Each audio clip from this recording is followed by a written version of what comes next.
Hello friends, welcome to the course lesson 2। आज हमारा topic है सब्जेक्ट एंड प्रेडिकेट। आज हम जानेंगे कि सब्जेक्ट और प्रेडिकेट क्या होते हैं, कुछ एग्जांपल्स देखेंगे और साथ में वीडियो के एंड में प्रैक्टिस एक्सरसाइज होगी। चलिए शुरू करते हैं। What is subject and predicate? Subject और प्रेडिकेट क्या हैं? किसी भी सेंटेंस के टू पार्ट्स होते हैं। एक पार्ट में कोई ना कोई पर्सन या थिंग होता है, दूसरे पार्ट में उस पर्सन और थिंग के बारे में कुछ ना कुछ कहा जाता है या कोई इन्फॉर्मेशन या स्टेटमेंट दी जाती है। पर्सन और थिंग को हु और व्हाट क्वेश्चन वर्ड की हेल्प से हम आइडेंटिफाई कर सकते हैं। किसी भी पर्सन और थिंग वाले इस पार्ट को सब्जेक्ट कहते हैं और उस पर्सन और थिंग के बारे में जो भी कहा जा रहा है उस पार्ट को हम प्रेडिकेट कहते हैं। सब्जेक्ट नाउन या प्रनाउन है और प्रेडिकेट वर्ब है। एग्जाम्पल देखिए, Ram is running fast. Ram तेज़ दौड़ रहा है। यहाँ पर राम एक पर्सन है जिसके बारे में इंफॉर्मेशन दी जा रही है, तो राम यहाँ पर सब्जेक्ट है। क्या इंफॉर्मेशन दी जा रही है? कि वो तेज़ दौड़ रहा है। राम इज़ रनिंग फास्ट, तो इज़ रनिंग फास्ट प्रेडिकेट है।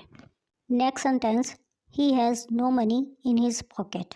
उसकी पॉकेट में कोई पैसा नहीं है।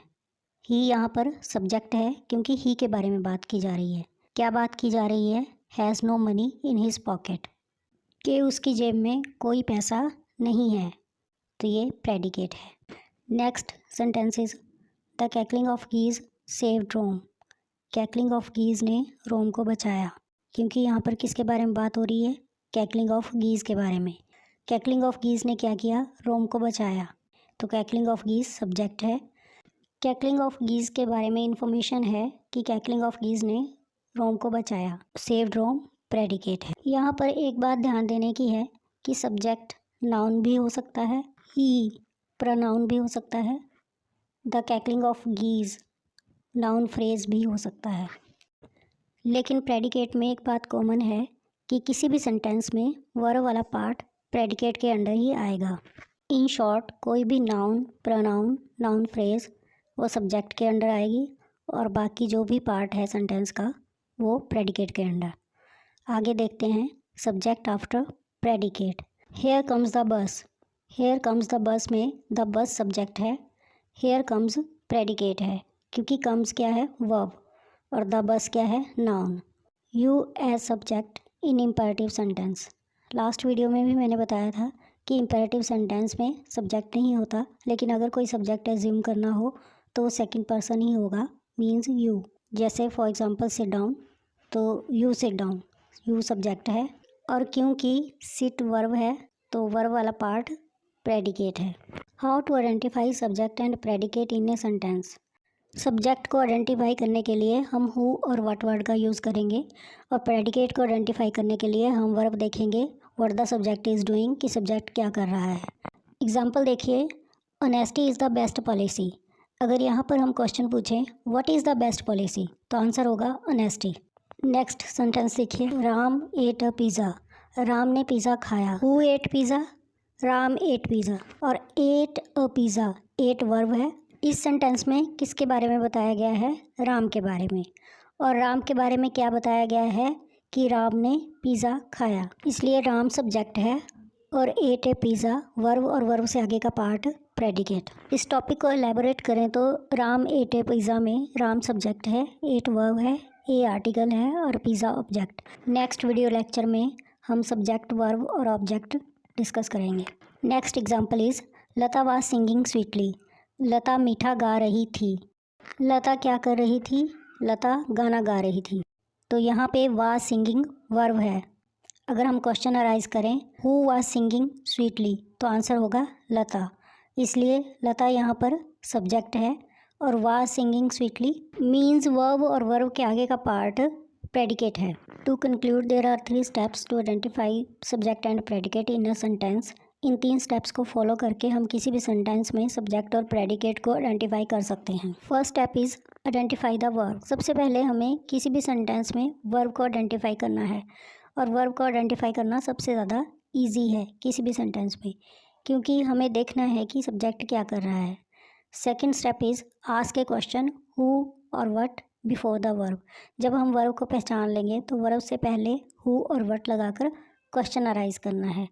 क्वेश्चन अराइज करने पर जो भी हमें आंसर मिलेगा, स्टेप नंबर 3 में answer of the question is subject. Who और वट लगाकर जो भी हमें आंसर मिलेगा, जो वर्ड हु और वट का आंसर होगा वही सब्जेक्ट होगा।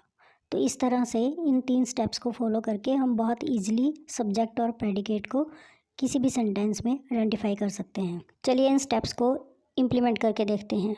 First sentence is honesty is the best policy.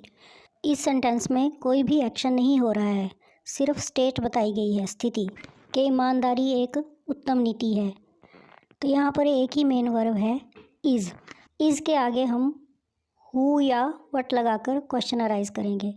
अगर हम हु लगाते हैं, who is the best policy, तो हु पर्सन के लिए लगता है, ठीक है, और पॉलिसी पर्सन नहीं हो सकता, इसलिए what is the best policy. तो हम क्वेश्चन अराइज करेंगे what is the best policy, तो उसका आंसर होगा ऑनेस्टी। तो ऑनेस्टी सब्जेक्ट है, is the best policy predicate. Second sentence देखिए, she asked me to call her. उसने मुझे उसको कॉल करने के लिए कहा। इस सेंटेंस में 2 वर्ब हैं, लेकिन मेन वर्ब है आस्क्ड। अगर हु लगाकर क्वेश्चन अराइज करें, who asked me to call her, she asked me to call her, तो हु का आंसर हुआ शी, इसलिए शी क्या है, सब्जेक्ट, और वर्ब से आगे का part predicate. Third sentence is स्पर्श इज प्लेइंग क्रिकेट। स्पर्श क्रिकेट खेल रहा है। इज हेल्पिंग वर्ब है और प्लेइंग मेन वर्ब, तो इज प्लेइंग यहाँ पर वर्ब है। अगर हम वर्ब के आगे हु लगाकर क्वेश्चन अराइज करते हैं तो क्वेश्चन बनता है who is playing cricket. Cricket कौन खेल रहा है, तो हु का आंसर होगा स्पर्श, तो स्पर्श क्या है, सब्जेक्ट, और इज़ प्लेइंग क्रिकेट वर्ब और वर्ब के आगे का पार्ट प्रेडिकेट है। तो इन सेंटेंसेस में हमने तीनों स्टेप्स को फॉलो किया to identify the subject and predicate.